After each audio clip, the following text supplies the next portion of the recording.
SmallTALK.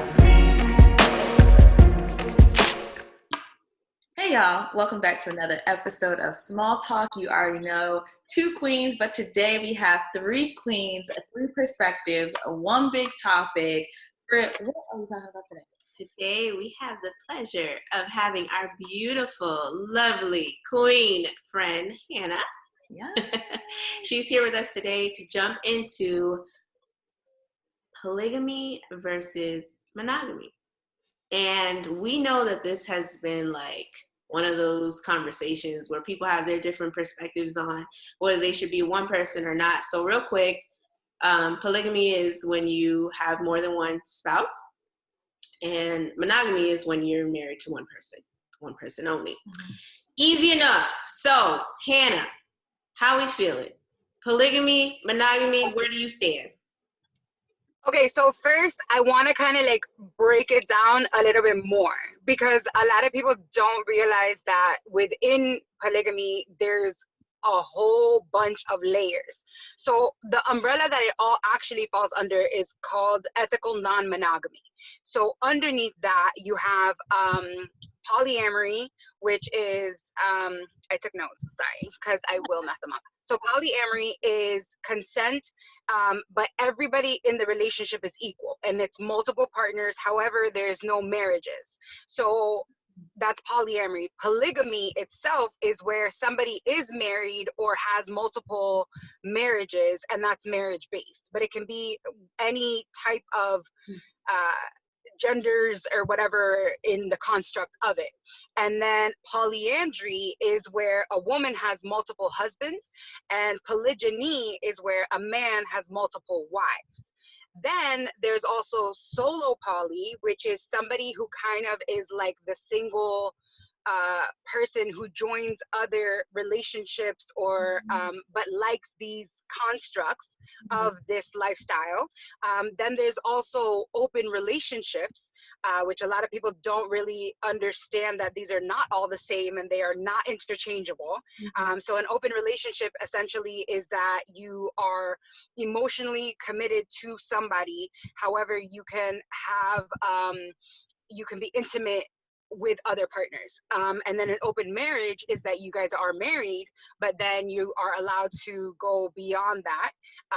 And then there's swinging, where you're married and then it is sexual in nature, how you guys explore outside of your marriage, but or relationship. No, because swinging is strictly sexual, and a lot of people really think that they're all interchangeable, and like they're very, very specific. From what I know of, so I have considered the solo poly role only because I definitely I don't think that I know of anybody who's actually not cheated in like long-term kind of thing. I will also say, like, I am 32. I am single. You can call me later. I've only had one boyfriend, and it was long distance, and it was like 6 months. So it was already not conventional. So I don't really do well dating. It's awkward. I meet a lot of people, but it's really not like doing anything for me. So what I started to learn about myself is that I don't know that I am for long-term monogamy. I don't think that I fully agree with the concept, only because I've seen a lot of people actually stunt their own growth in order to stay on the same page as their partner. And most of the times what I've seen is that it's been women who actually hinder their own progress because their man is not escalating in life. And so whenever they have their aha moments, they don't want to outgrow the man. So they end up staying stagnant. And to me, that's always been something that I've seen like super shitty. Like, and then I'll see a man and he'll get like half a crumb of a come up and then go sleep with the secretary. Like, motherfucker, what? Like, she's the one who literally got your whole company, right? Like, they'll leave the mother of their kids, they'll leave the whole nine, right? And I've seen it with athletes, with scientists, with whatever. No, it's become so normal, right? So when I look at the dynamics of a lot of relationships, and for me, the fact that like I like my space. You know what I'm saying? Like, if I were to even be in like a long-term relationship, like if I were to ever even get married, which I don't know that I want to, I would want separate bedrooms, bruh. Like, I want my fucking space. I don't believe in sharing everything all day. Like, when kids are like little, no, like their come up is getting separate bedrooms. Why the fuck would I get married and go into that? You know what I'm saying? Like, that don't make no sense to me. Like, that's literally the come up, is to get your own space and privacy, right? But now, like with marriage, I'm supposed to just like, let's share a bed forever. Like, I don't want to. I want my bed to myself. And then we could do like sleepovers or whatever. So I think when it comes to, I if I could have my own category, I think that I believe in short-term monogamy, where it would be like, let's have like a whole little relationship with an expiration date, because I know that I don't want to be with you forever, but I want to be with you right now with who I am. But I want to know that we both know that this is not forever, because a lot of people, like, we're constantly telling everybody to hustle, right? The ambition, get the promotion, get more degrees, get more this, lose this, get that, get higher. And then all of a sudden when it comes to relationships, we're like, one dick forever. What? Like, no. Right. So that's kind of like where I feel that I would be in. And I guess that would probably fall under like the solo poly, if I had to like categorize it in a category that's already existing. Yeah. So when you say, so for the listeners, like when you say the solo category, does that put you in a place where like threesomes only type thing? No, it would be, I mean, because some there's so many different constructions of what it could look like, right? And even solo poly sometimes is not even sexual in nature, right? Like, I could be intimately involved with, like, let's say somebody's husband, right, and not actually be having a sexual relationship with them, but they would be fulfilling something as far as like a crush or a romantic, or I like their attention, right? But we're not actually having sex. But the reason that it would fall in this category is because the wife knows, right? This would be the same kind of thing as like when a wife or a husband has like a work wife or a work husband that they cannot talk to their spouse about, right? They're not cheating, right? But the guilt and the shame is there because they feel like they're doing something wrong because they can't tell their actual spouse. But this situation, I could tell my spouse, right? Like, hey, there's this chick at work and I fucking, like, we just click, no? And there's like a certain chemistry where it is, there is a physical attraction, right? It's not 100% platonic, right? But it's also not sexual. So it would fall in this space where honestly a lot of married people, especially in the workforce, find themselves, but really can't discuss it. And then what happens is, in not discussing it, that type of behavior and the secrecy actually ends up playing more of a role in them acting on it, right? Instead of having the space to be open and to be able to, like, because then it becomes like that taboo, right? And then it grows and then it grows and then it grows, versus just like, this is what the fuck it is. Now, like, I like this one chick's attention. I don't have intentions of sleeping with her, but this is what it is. And that's kind of like the release of being able to have that type of partnership. So that's more like where it would be. But all of these relationships are not necessarily sexual in nature. Like, the only one that is sexual is the swinging, and that is specifically because we're going out to like sleep with multiple partners. But not all of them. Some of them, because there are a lot of people that for example, like when you then go into the categories of orientation, right? You have a million different categories within that, but there's also one that a lot of people don't talk about, which is people who are asexual, right? And they're not with it, right? And like, so a lot of people who are asexual sometimes find themselves in these situations where it's just kind of like the mental stimulation, right? That's the romance, that's the come up, right? I don't want to be physically involved with anybody, but that's kind of like where I find myself, because it's still doing something for me, in a romantic way, not necessarily platonic. Got it. So How you feel that, about that? Where you land for you? Monogamy, polygamy, where you at with it? So listen, I don't share nobody.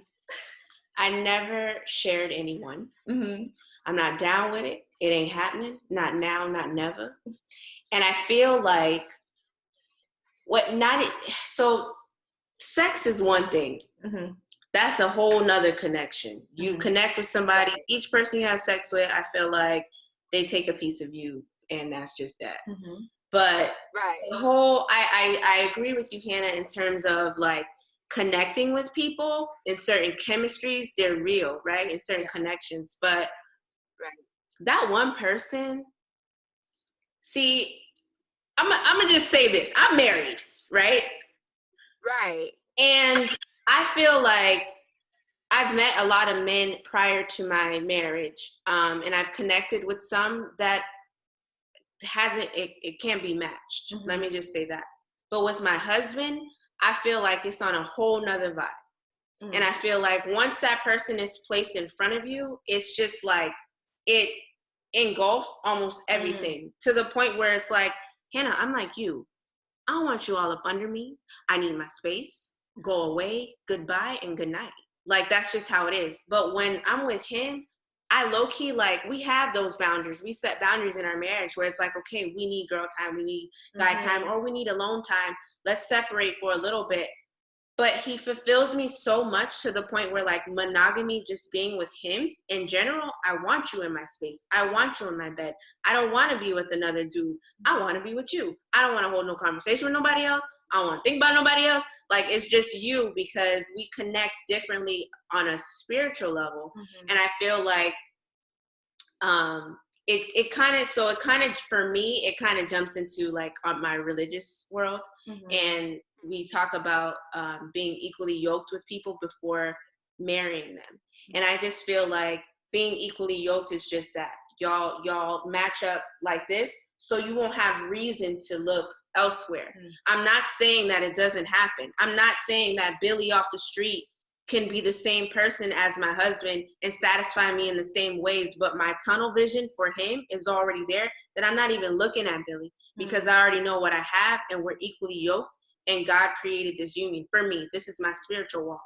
So when we talk about polygamy, I just feel like the fact that you broke down different types, and the one, I don't know what it's called, but the one where we're all living underneath the same roof, it's not happening. It's not happening. Like, I think that one is excessive. That's not, there's no way that I have to, like, okay, honey, you go cook dinner, the other one's gonna go get the kids ready, and the other, which one am I sleeping with tonight? Like, I'm not doing in a marriage. It's just not, for me, it's not the lifestyle that I choose to live. No, I'm not knocking on anybody's door that decides to do that. That's for you. But so far as like sharing these spiritual connections, sharing these vibes, sharing this energy with other people, when you start letting people into your space, man, especially women, like as women, it becomes almost like a competition thing. And there's a lot of layers that have to be, and rules that have to kind of be set before you can even enter into that world. Because if not, we're human. We all gonna have our feelings and think about certain things, you know? So for me, even after you explained all of those things, even though, what is it? Polyandry, having multiple husbands. Yeah, that's the one. That sounded pretty good. But it's not it's not for me. And even it ties into cheating and how we define cheating and all of those things. I have such a guilty conscience that I feel like if I even sit down with another dude in his space and say and act on things that I know that would make my husband feel uncomfortable, I would run home and tell him myself. Because I have such a guilty conscience to do that, that I couldn't willingly, hey, let's shake hands, let's do this and be all right with it. Like, it's just, I don't know, it's not for me. It's just not for me. Asia, I don't know how you feel about it. I'm just here to hear y'all, to be honest. But a couple things that I will say. The first one is sorry, Asia. Sorry, Asia. I'm doing this. Yeah. So how do I feel about it? Honestly, okay. So one thing that I thought was interesting, I definitely did not know that there were different, like that. Polygamy was just an umbrella thing, or not even that. I think it was one above polygamy, right? Right. The ethical non-monogamy. The ethical non-monogamy, that, never heard of that in my life. Yeah. And all those terms, like some of the things I had heard about, right? Like an open relationship and, swinging and all those things. And it's crazy because I feel like when we do think about polygamy, though, we oftentimes think about like a man having multiple wives. Never in my mind did I think that there was even a term for when a woman has multiple husbands. And then that made me think about, like, I wonder how, like, dudes are cool with that. Like, I wonder how men deal with that, and especially if they're all under the same roof. Right. Like what is that? Like, they should make a TV show about that. Brother husband. Brother husbands. So there are, sorry to cut you off, but there are actually, so it is one of the biggest issues with polyandry is that everybody automatically assumes that the two husbands like sword fight, right? And that they're like into each other, not really understanding that like two men can be with a woman and still be straight. You know what I'm saying? Like, they don't have to have any actual intersection, not sexually, not emotionally, whatever. And so what happens is there's actually several different poly pages that I follow because I do learn a lot from them, right? And so one of them is actually this woman who does have two husbands, and some of them will have like two husbands and then a boyfriend, or some of them have like where they'll have like online mixers. There's all kind, like there's so many layers, and honestly there are more boundaries in this world than like in the regular world, because it's so built upon respect, and the respect has to be there above all else. So like, even when I've gone to like learn, like I had a friend of mine who was into swinging with her partner, and so like I would go meet up with them and kind of like just ask questions because I wanted to learn, you know? And so like a lot of the stuff that like she would explain to me, I'm like, damn, like we don't have, like, even when I go out, like it's at their parties, the way that their respect is set up is like, no, like we're not, like you're not welcome here with that type of behavior, you know what I'm saying? Which is like regular like Winwood behavior, right, on like a Friday night, you know what I'm saying? Like they don't have any of that. But no, obviously like there's abusive people, right? The baseline would be there's abusive people in all walks of life, right? But generally speaking, the respectability of it is so different. So that's one of the biggest issues of a woman having multiple partners, is that they automatically go and attack the men for being gay, right? So it's very like a whole thing. And then majority of the time men want the multiple women.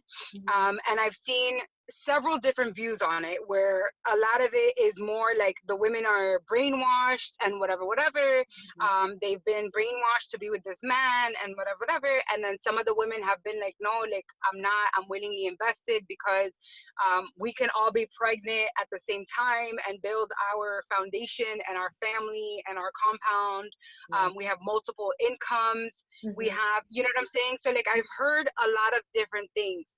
The one thing I will say though is that I have seen a lot of women bend more for what the man wants in order to stay in the relationship.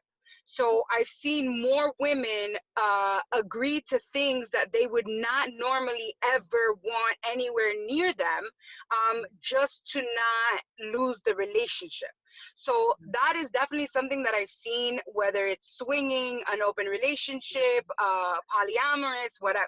So that has been a huge part of the conversation for me when I am hearing different speakers talk on it or whatever. Like, I look at the behavior of some of the women. Like, there's some really big famous polyamorous relationships of like men with like the multiple wives that are huge activists and like really fucking popular now and stuff like that. And I look at the behavior of the different wives, and you can, even though like verbally I don't have a favorite and whatever, there's certain behaviors, right? Especially as social workers, where we're taught to pick up on nonverbal cues, no? And you can kind of see a lot of the separation in the way that they communicate with each other or don't or whatever.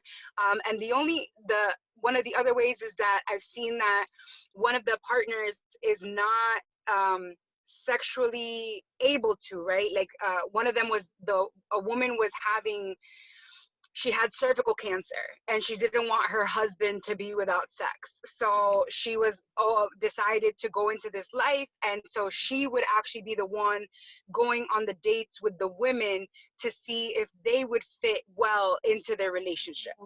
Right. So, and so there's a lot of different, I think that one of the biggest conversations within this is a lot of the times revolving around religion and the politics of cheating, right? Because I think that that's where a lot of the times we don't really know what it is that we believe. We know what our parents believe. We know what we were taught to believe.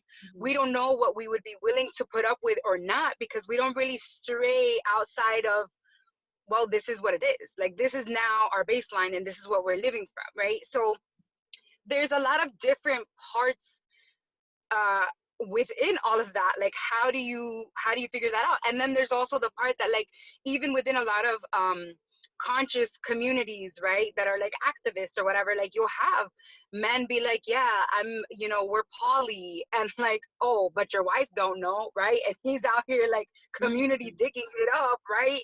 And these are like conscious circles, and right, that are like here for the people, whatever. So a lot of the times these are also used abusively. So not understanding a lot of the layers of what these things mean opens the door for a lot of stuff. And I think that that's why some people have started to, a lot of the times it comes later in life, right? So from what I've seen, a lot of the relationships that I've seen that have been working within this field are people who were married for already like 10, 15 years, and then they got to a certain point, but by that point their partnership with each other was already so established. So it was a matter of like, I don't want to cheat on you, like I really do love you, but I just want a little, you know what I'm saying? Like, let's just, and it's not even necessarily like right. It's not even like the let's spice things up, right? Because for that, a lot of times they'll go swinging, but it's more so like, how can we build more on what we have, right? So sometimes there are men who get off on knowing that their wife is on a date, and then she's gonna come home and sleep with him. Okay. That so. It's a lot bigger of a world. You know what I'm saying? Like, it really is. But I have a question for y'all though. So Hannah, you're more so on like the side of I'm gonna say, since we're doing like a versus, right? So like monogamy versus like polygamy, right? And that whole thing. So I would say, like, Britt, you're like team monogamy, right? And Hannah, for all you're like team like polygamy in some capacity, right? So my question for y'all is, Britt, you have to now, like you have to say, what would be if the world was flipped? Think about this, right? And it was like, all right, polygamy was that was the thing. What would be one benefit, right? Or one good aspect of Like, what would be a point for polygamy? And Hannah, I'm gonna ask you the same thing for monogamy. Okay, so I'm gonna read this. So there is an expert that wrote 90% of Americans think cheating is morally wrong, but 70% already thought about doing it, and 40% actually did it. So with that statistic, I'd say we all think about certain things, right? Our eye gate is open when we see things that can be physically attractive. Some of us act on it, some of us don't. However, lusting is a real thing. So I feel like being in a poly relationship, the only benefit from that is having your cake and eating it too. You know, I don't have to be with one person. I talked about connections earlier. Yeah. You can connect with so many different people, and a lot of relationship therapists and people talk about the 80-20 rule. We hear it all the time, you know, marry the person that gives you 80, that other 20 you just kind of bend the rules for. I feel like that other 20 could be filled in a poly relationship. Like, oh, okay, you're not giving me the 400. Wow. Let me go somewhere else and get this 20 up off you, you know? So maybe that's the only benefit. Other than that, I'm gonna stick to. Yeah, you just have to give one, just one, because I know it's right. So, Hannah, for you, what would be one benefit of monogamy? Okay, but like actual monogamy, like not cheating, I would think is gonna be like sexual safety. I think that that's a huge one. Is that if you guys are, you know what I'm saying? Like if it's just you two, you guys can explore sexually and like not have to be dependent upon protection and stuff like that. So you guys would have the same space to kind of like just while out and go have public sex all over the place. If that's what you're into, So I'll say this as a last point before we close out. And I was talking to Asia about this offline. I do feel like we meet people, we like people, we're attracted to people, blah, blah, blah. Hannah, do you feel like people that think like me, right? That I'm never cheated or all that stuff. Do you feel that it's necessary that people need to go through a whole phase first before getting a 100%. monogamous relationship? 100%. I am from the depths of my soul. I support the whole life. I support it with everything that I have, and I will tell you why. Because a lot of the times people do not understand that at the end of the day, even removing our genitals and the sex from the equation, the more people that I interact with, the more that I am learning of myself and the more that I've been able to actually explore and identify my spirituality. Like, and I've talked to plenty of my whole friends and we talk about it all the time. Like, yo, the amount of spiritual experiences that I've had with community dick, like really truly, because there's things that all of a sudden I would never have been, there's no therapist who could have taught me what, you know, so-and-so did in the situationship that we were in. You know what I'm saying? Like, I'm either gonna level up and start to respect myself and be like, hey, I deserve better than this, or hey, this is where I'm at. Or there's things that there's no other way to have learned certain lessons and come into myself aside from having had the whole phase. And I look at a lot of women who didn't have a whole phase, and bruh, their fucking noses are so far up in the sky, and they're the first ones getting cheated on. They're the first ones that are fucking bland as fuck and got no seasoning on that bitch, right? Because she's so caught up in judging the fuck out of everybody else, not realizing, ma'am, your husband is sleeping with my whole friend right now.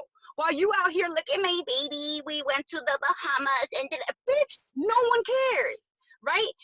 And with the whole phase, you get put on to a certain type of like understanding men at a different level and being able to see things in a different way, because men are not coming at you trying to wife you, right? So now I'm up on game. So by the time that I level up and I have my glow up, right, and now I'm in the wifey possible category, I'll see that shit coming at me and I'm like, absolutely the fuck not, sir. Like, no.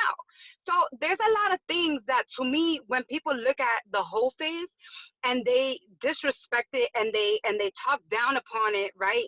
But it's only when we talk about it regarding women. You know what I'm saying? For men, it's all like, oh, he went out here and he lived his best life in college and now he's ready to settle down and he'll go pick the first fucking virgin looking, right? Because I got plenty of my whole friends that look like virgins and they're the worst one out of all of us, okay? And the one that looks like the biggest hoe is the one that hasn't had dick in like 45 years, right? So then it's like all of a sudden you start to see a lot of things so differently. And what I realized is that it really has nothing to do with the amount of bodies that anybody has, right? It has to do with the way that a woman talks, the way that a woman presents herself, the way that a woman is viewed as a whole, because we're out here legitimately celebrating men, right? And when we really look at the conversation around what it is to have a whole phase, like, men live in that. You know what I'm saying? And then when a man cheats, it's like, oh, well, she wasn't doing right by him. She wasn't giving him what he wanted. She wasn't. Meanwhile, homegirl is a mom, working, left her whole life, left her whole family, left everything to try to cater to this man, but it's not good enough because now he wants this. You know what I'm saying? So I tell women all the time, like, please do not allow the social constructs and religion and family and all of these narratives to hold you hostage from really getting to explore yourself. And even within that, you get to learn about who you are, not even just, bro, there's so many people that end up getting married, have the one dick their whole life, and don't even know that they like to fucking get the groceries ate, right? Because it's so like, you know what I'm saying? Like, so there's so many things. They've never even had their own orgasm. You know what I'm saying? They've never gotten to like really own their own sexuality, to own their own body, to learn what they like. They've literally just become a means above their husbands jacking off. You know what I'm saying? So I tell people all the time, like, yo, go explore your body, go stand in the mirror naked, go dance, go do what you want to do. Because the most important thing out of this life is for us to really come into our own selves, right? Like, leave the judgments to God or to whatever it is that you believe in. But I know that God has used men in my life to speak to me with different points that I've been at in my life. So whether or not people, you know, judge what it is that they deem spiritual experiences, between me and God, I don't, there's nobody that could tell me otherwise. So I definitely am for the whole phase. Go live your best whole life. Aisha, how do you feel? I also agree with that. I in my mind, I agree with I definitely think the whole phase is necessary for because I do, and for me, I think the main part about it is it's really just better understanding yourself and the things you like, the things you don't like, the things that you can put up with, the things that you are not willing to put up with, right?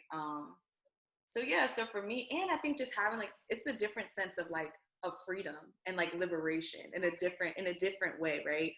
Because even not even just like the sex part of it, right? But also I don't know, like the nuance of it all, right? So like, okay, well, I'm going out on a different date, right? Having to be, you know, with somebody that has a different personality. I get to wear, you know, this type of outfit, or getting ready is different when I feel like it's something exciting. It's something new. It's something like, you know, I don't know. In my mind, it's not just about the sex part, but it's literally about getting to have just different experiences with different people in the world, and what that comes with. And once again, just, and being able to learn yourself too, like in that process. So it's kind of like, dang, I really did not think I was that funny, but this dude was cracking up, right? or like I would have never said that if I was with Bob. Oh, I don't like that name, but you know what I'm saying? Like if I was with homeboy, right, over here.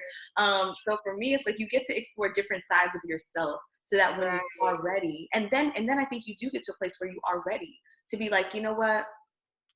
Cool. It's just like when people talk about like sometimes they talk about like when people are sheltered so much growing up, right? And then when like the young people, when they go to college, they wild out because they haven't experienced anything, you know? And then then it's not safe. It's just not safe. So for me, I kind of view the whole phase as like, it's almost like your training ground a little bit, right? It's that moment where you get to explore certain things so that when you're ready, when you reach that level, it's like, oh, like, okay. You know what I'm saying? Like, this is cool. Yeah, I agree. I think when we're talking about monogamy, you're with one person for the rest of your life. That is a very long time. When God calls you home, we don't know. So that can be, he promised us 70 years. So 70 years, that means I'm 30, I got 40 more years, you know? So I'm just like, that I was promised. And then I can live beyond that with one person. So I do feel like getting that out of your system early is necessary in order to do that. And it doesn't even have to be sexually, like she was saying, because sex is one thing. But I feel like you were just saying, just being able to engage with people, finding yourself, Hannah, you were talking about just being free, very free spirited. Like I agree with that wholeheartedly, because if you subject yourself to one person because you were waiting, and that goes for like, even when we talk about exclusively dating, like I'm going to exclusively date one person at a time. Why?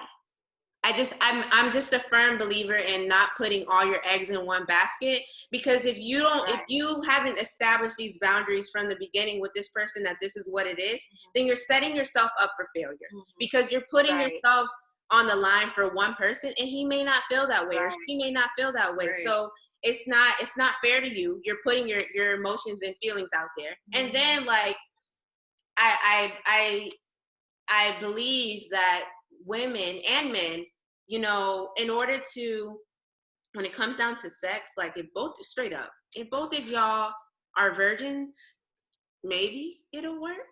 Possibly. Maybe. But even then, it brings you back don't know. Exactly. You don't know. So it brings me back to Temptation. That's the name of that Tyler Perry movie, whatever. Oh, yeah. When sis married her husband and she didn't know, and homeboy from work rocked her world, and she came back home looking at her husband sideways like, hold on, wait a minute. This is it?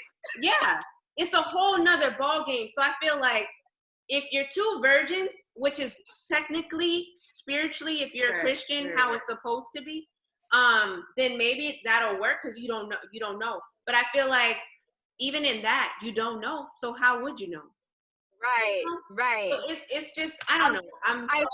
I also want to add, like, even putting aside, and I'm glad that you brought up the putting aside sex, right? Because there is when I have worked with women and stuff like that, like I am all for online dating. Like I am very public about it. I talk about it all the time. I am very supportive of it. I've worked with women who were widowed and didn't know how to like talk to men again, right? And I'm like, bitch, I'm gonna set you up online. You know what I'm saying? And like, we're gonna practice how to start talking to men, right? So for a lot of women, even the ones that had no prior experience of dating, right? There's women who were high school sweethearts that are now divorced and don't know how the fuck to like acclimate, right?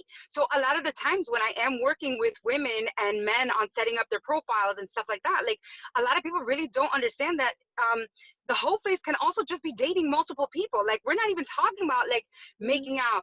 Are you in a situation where you feel like you always got to do the fake out and pull out your wallet because you're waiting for homeboy to be like, no baby, I got it, and then you're like you know what I'm saying? Like, what does that look like? Right. And a lot of times women, there's women who are our age who don't even fucking know what they're like, who they would be in the situation. And they have no tangibility of what it is to engage. They don't even know that, like, if you're really feeling uncomfortable, you can leave a date. Just 2 weeks ago, I went to go eat dinner with this guy that I met, right? When I tell you this motherfucker was trash, and I looked at him and I said, boo, I can't do this for this long. And I left, right? And the thing is that a lot of women will stay, and they will stay uncomfortable the whole time because they have no understanding outside of the traditional, a woman is to be submissive and timid and put up with and deal because it's disrespectful, right? And so all of these things we learn through dating. And so that's why I'm always telling people, like, yo, go on all the dates. And there's also the part of, like, a lot of women that I've worked with will start doing the dating process, and they'll be like serial daters, right? And so by the time they get to like 35, like, yo, they are bitter beyond belief, no?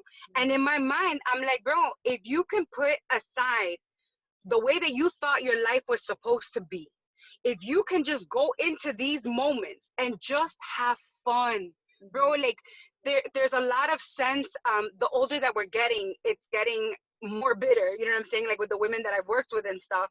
And I get it, right? Like, we had a certain idea of what things were supposed to look like and by when and whatever, but they're literally like going into these dates with like a checklist, like, okay, yeah, okay, you know what I'm saying? And I'm like, right, you have no fun in your life. Like, you wouldn't even want to date you. You know what I'm saying? Like, you're no fun at all. You have no joy in your spirit. You're bland as fuck. You're so worried about fitting into this box, but you don't even fit into your own box because you don't even know who you are, but you want me to fit into your box. You know what I'm saying? So, like, I'm always telling people, like, the biggest thing to me when I see it is like, yo, go date as much as you want. Have your whole face and have fun. Like, make sure that joy and divinity is really at the top of your pyramid as you're going into this. Because I think that when we go into the dating world and stuff like that, it changes things when you get to come to the table with joy, right? Because if you're there with joy, you know that, like, yo, you're gonna kill my joy. Like, I know that I don't like you and I'm gonna leave. You know what I'm saying? Like, I get to save my joy because joy is so scarce these days, right? And I'm not gonna let you fucking kill that right now. So good man. And I'm gonna go swipe for the next motherfucker and go out with him. And I'm like, go to you. Yeah. So, yeah, I think so all in that's all, like, when it comes down to it, whether you are team, monogamy, whether you're team, what is it, ethical, non-monogamy. Non-monogamy. There we go, aka polygamy for us folks that are just learning today. I think the key is, no matter what you do, no matter what you decide, just go into whatever it is knowing you. And loving you first, and dating yourself first, and doing all the things for you first, 100%. so you can have that joy, right, with whatever situation that you go into. So with that being said, this has been another episode of Small Talk. Okay, 3 queens today, 3 perspectives, and we will see you on the next episode. Bye. Thank you guys for having me. Bye. Bye.